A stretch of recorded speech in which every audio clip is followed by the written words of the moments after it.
Good morning guys! Welcome back to my YouTube channel. Wala namang special sa araw na ito pero samahan niyo na lang ako. Ganito minsan ang weekend ko bilang isang Pilipina na nakatira sa Amerika. Sa sobrang daming pagbabago sa buhay ko dito sa Amerika, ang simpleng araw na ganito parang pahinga para sa puso ko.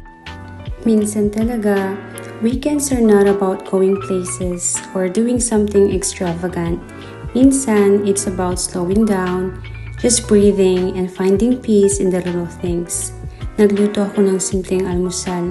Wala man yung lutong bahay na kinalakihan ko, pero natutunan ko ng maghanap ng comfort sa kung anong meron dito. Life abroad isn't always what I imagined, pero natuto akong tumanggap, mag-adjust, at pagmahal ng bago. Pero minsan, namimiss ko pa rin talaga yung bumangon sa ingay. Pero sa ingay ng pamilyar. May mga manok na tumitilaok o di naman kaya yung kapitbahay mong nagwawalis sa harap ng bahay o di naman si kuyang magtataho na sumisigaw.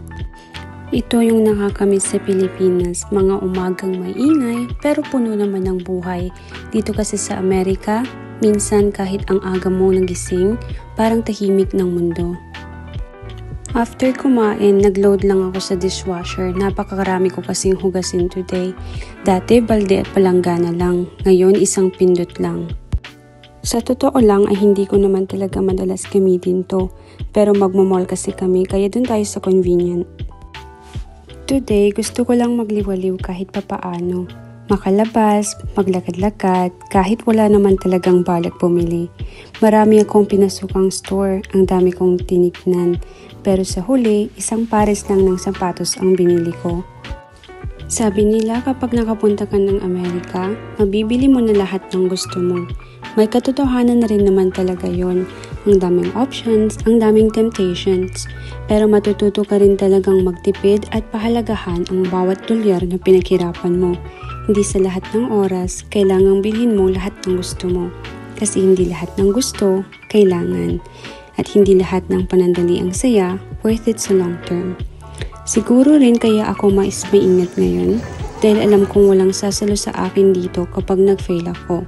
So every decision I make, kailangan wais, kailangan may direksyon.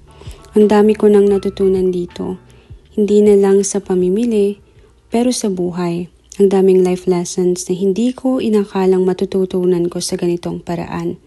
And slowly, I'm building the life I dreamed of. Literal na malayo pa pero malayo na rin talaga. Thank you for spending the weekend with me. See you sa susunod na vlog.